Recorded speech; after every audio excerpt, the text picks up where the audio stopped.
I think architecture is only worth of doing it when we can share the ideas and debate them, and discuss. And I really mean that. Of course, it's about making buildings, but it's more than that.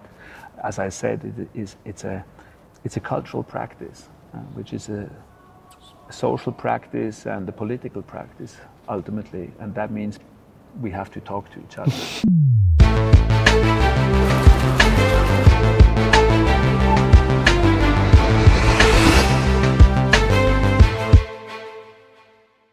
Ciao a tutti e benvenuti a Strutture Invisibili, il video podcast in cui esploriamo storie, idee e spazi che danno forma al mondo in cui viviamo. Io sono Paolo Pizzichini e oggi mi vedete più in tiro rispetto al solito perché siamo in un posto abbastanza importante. Io sono super emozionato.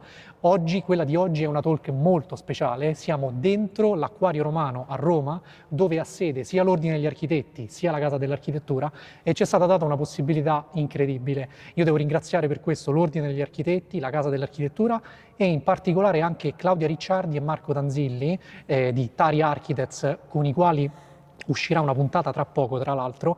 Vi devo raccontare questa cosa perché è importante.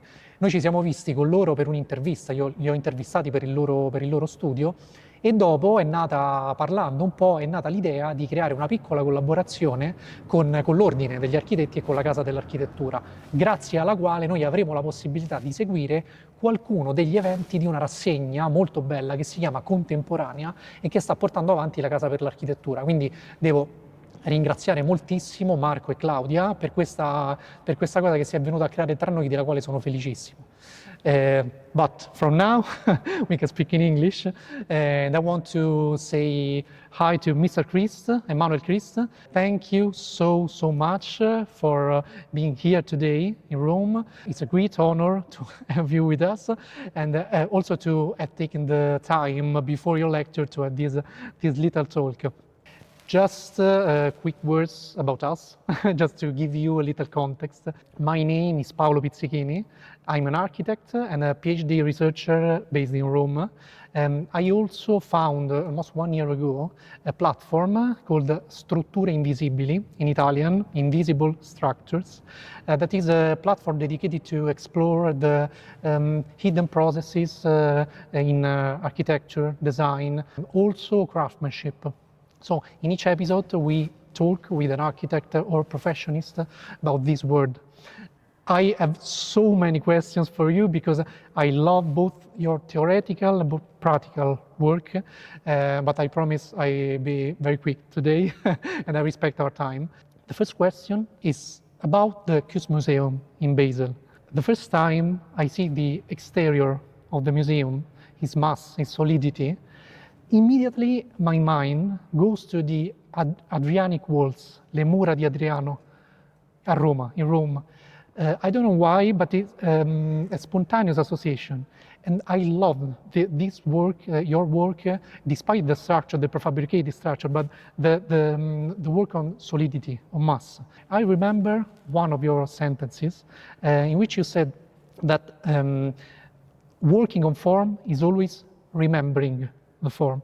So, since we are in Rome, I want to ask you, which is the influence of Rome in your production, and what you have extracted from Rome for your practice, your architectural practice?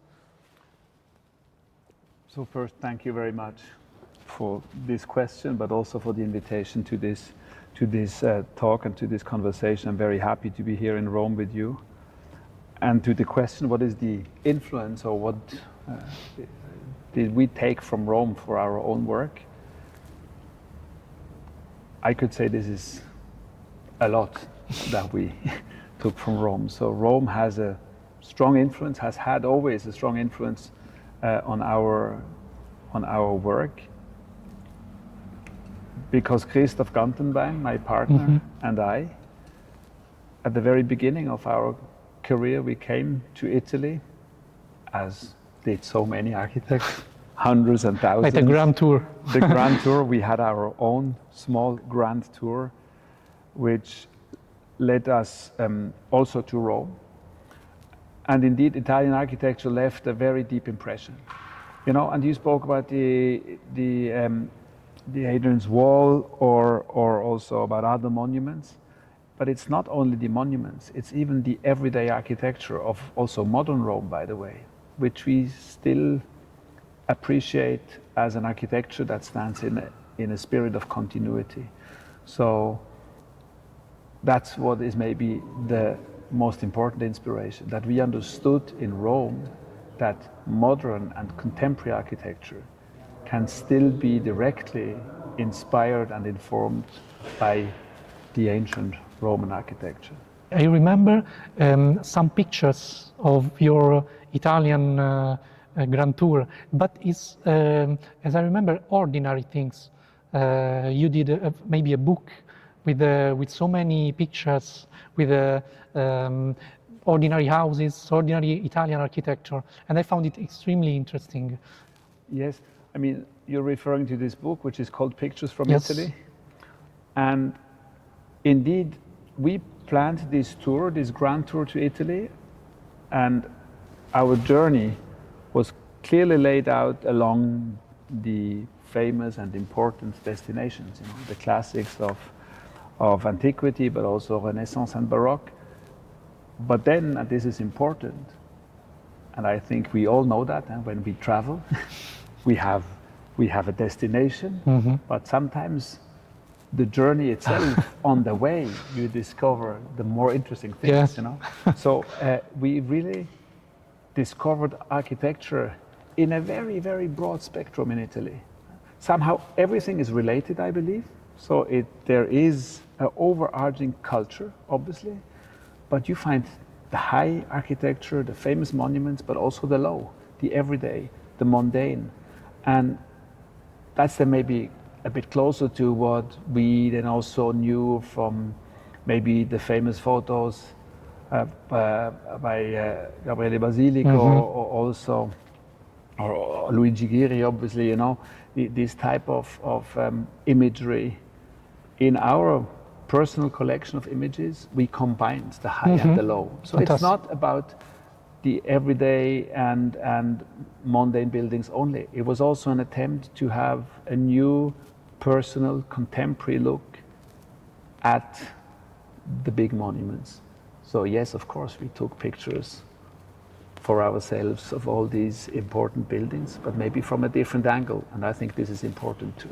So because then I think every generation, every individual can rediscover and somehow reproduce his imaginary of these eternal monuments. And I think this is very interesting. That's also why I feel, and still do feel, and have always felt so attracted to Rome and Italy. Because every time I'm here, I have another discovery, another observation and inspiration, and this is endless. This is fantastic. It's also a different way to look at the monument today. Maybe we can ask, what is today a monument? Yes, I think when we talk about monuments, which is, by the way, a fantastic and a very beautiful and also complex topic, it just reminds me, we actually taught once a studio at Harvard, which was called The Monument. And we were asking ourselves, or our students, and it was maybe 10 or not even 8 or so years ago, we were asking ourselves, what would a contemporary monument look like? And that's a very interesting question. And you ask this to young students, but that's a conversation in its own. Maybe I stop it here, but to come back to the question of how to look at a monument. A monument is, in the first place, a symbol. It's full of meaning, and that means we have to understand the context in which it was created. And then we can learn a lot about history, and obviously we have a critical distance, and this is important, and that gives us a general understanding why there is this monument. But then there is another angle, which I sometimes call the pure architectonical one. It's just a physical artifact. And even if it's sometimes not so easy to make abstraction from the content or the meaning, I think it is still possible to do that, and maybe even important to do that. But I just look at it as a piece of architecture. I'm describing the mass, the physicality, the tectonics, the materiality. And very often these monuments are radical architecture, or they are big, or they have no windows, or they are just one form. I mean, the pyramid, also the pyramid di Cestio, here on the Cimitero Cattolico, these are so fantastic objects. This is something like perfect architecture, and at the same time, from a modern perspective, it hardly makes any sense. And I think this is very, very compelling and very, very intriguing. And that's why I think it's also interesting for me personally and for young colleagues, for students, to again and again also look at these monuments, even though our context, our society is a completely different one. I think it's still very much of value to consult these forms, if you will. Thank you so much for this answer. So interesting. And the second question, I would like to talk about your research on typology. It's a huge theme. It's impossible to cover in a few minutes, but specifically something you said about the Voltamitte house complex in Basel. Voltamitte, I think the pronunciation is wrong. We call it Volta. Mitte. Oh, Voltamitte. Mitte. Okay. Yeah. Okay. You just was talking about this complex, and you say that sometimes typology variation may give also social diversity. And I found this extremely interesting. First of all, for the might, for the possibility of this. It was not a sentence, it is a question. And I would like to talk with you about this. Yes, I maybe in the first place, I should say our interest in typology is maybe twofold. One is the question of the subject of the research or the interest, which is if I put it in simple words, it's the relationship between the individual building and the collective of the urban environment. So the building, the house, and the city. Because I believe this is still the most relevant condition of our contemporary architecture, as it used to be also in the past, in the modern era, in the 20th century, but of course even maybe more before in the 19th century, for instance, or throughout times. So it is trying to understand how these two things, the home, the house, the apartment, in this case of Voltamitte, so the private space, how this is related and connected to the public space, and how this relationship is mediated through architecture. No? And then the second thing, what I find is very interesting when you look at types and typologies, is more the methodological part. It is a type is a means of design. Yeah? You could say it's almost like types are like, or a typology is like a toolbox of possible solutions. So by using them and maybe adapting, adjusting, reinterpreting, combining existing types, you can create new realities which are at the same time familiar, related and connected to past experiences, and new, future-oriented, experimental at the same time. Do you see? That is great what you can do with types. Back to your question of social diversity, that if I now try to establish, let's say, a plan or an organization of space which is trying to introduce some variation, different size, different types of spaces, by that I'm offering different offers to different people, how they can live in a shared condition along a street, for instance, inside or within one building block. And what we tried in Voltamitte is that we used at the base one type, and then, that's again the question of methodology, by using the type and deforming it. This is now a bit abstract, and I'm just describing that in words, no? But you have to imagine. You imagine the plan. It's a plan with a very animated facade to the courtyard, which means the plan the floor plate is very strongly varying in depth, and hence the layout of the different apartments is also varying very strongly, but always starting with the same idea. And what we found very thrilling and very interesting and exciting is that we understood that the design became a research project in a certain sense, a research about how far you can vary and stretch and squash and modify a type until it becomes a new type. Wow. You know? And so that's maybe a bit academic or a bit theoretical, but I believe practice needs theory. We have to reflect and think about what we're doing in order to be aware of what we're doing, and that we can reflect upon it. And in this reflection, we found out that using, I'm repeating myself, using existing solutions and starting then to adjust and adapt can lead to invention and innovation. And I think this is extremely interesting because you stay connected to what has been there before, of course. But at the same time you're creating a specific new future. Wow. While you were speaking, I was imagining the plan of the complex of the old Volta housing, and these stretches and these variations, so amazing. Wow, inspiring. Yeah. We don't have so much time, unfortunately, but I want to ask you something that came from our community. This question is from a Milan-based study that's called Filippo Bolognese Images.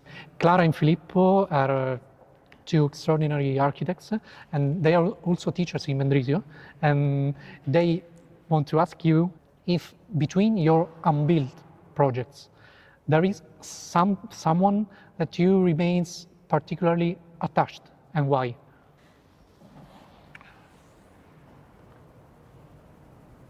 In the first place, I would say built and unbuilt projects are almost of the same importance. This sounds maybe a bit surprising, but I believe it's true, at least for me personally.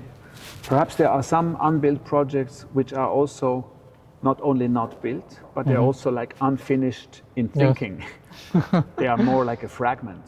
So they have maybe a bit less consistency, and so with the time you forget a bit about them, or you remember, as I said, just fragments. And then there is other unbuilt projects for which you think you came to a certain conclusion. They found their form, their typological structure, their formal and even potentially technical expression, which is then expressed in drawings, but to refer to Filippo Bolognese also in images, for instance, you know. And then a project is almost a reality, you know. It's already half a reality. It's the reality of the drawing. It's the reality of an image. It's the reality of a model. By the way, I think also physical models are so important because they create this immediate first state of physical existence of architecture. And that's maybe also something I could say also to Filippo Bolognese, that despite all the fantastic images, a physical model brings architecture into existence. It sounds a bit maybe banal to say that, but it's true. And we know it also from architectural history. Once a model is there, the building, the architecture exists. And to come back to the question more concretely, you know, in the end, there is not so many, it's competition entries typically. And as I said, sometimes you bring them to a really beautiful end and then you are very sad and you feel betrayed or bitter and frustrated. But then of course, after a while you should put that frustration aside. We all know that we need good energy, so there's no need. And somehow, I believe all these also lost competitions and lost opportunities in a way are coming back at some point. But anyways, now if I just try to remember like that, a few projects which are still the ones that hurt me most or which I remember the best, then it's maybe one is called the Munch Museum in Oslo, where we didn't win. Then music academy in the Conservatorio in Basel. I believe also a competition where we worked together with Filippo Bolognese. Oh, really? Wow. I believe. We collaborated, I should say that, we collaborated a couple of times and still do collaborate sometimes on images. And I mean, there is many more, you know, there is also the art school on the art campus in Basel was a competition where we felt we could deliver a very strong and a very good. And also we collaborated also, you know, with friends of ours who are very dear to us, like Kersten Geers and David van Severen, for instance, the studio office in Brussels, where also, again, often together with Filippo, who then was at the other end to produce images in collaboration with us, we delivered a few very beautiful competitions in Belgium, which, for instance, Ghent, the SMAC, the extension to the SMAC Museum of Contemporary Art in Ghent was one of those.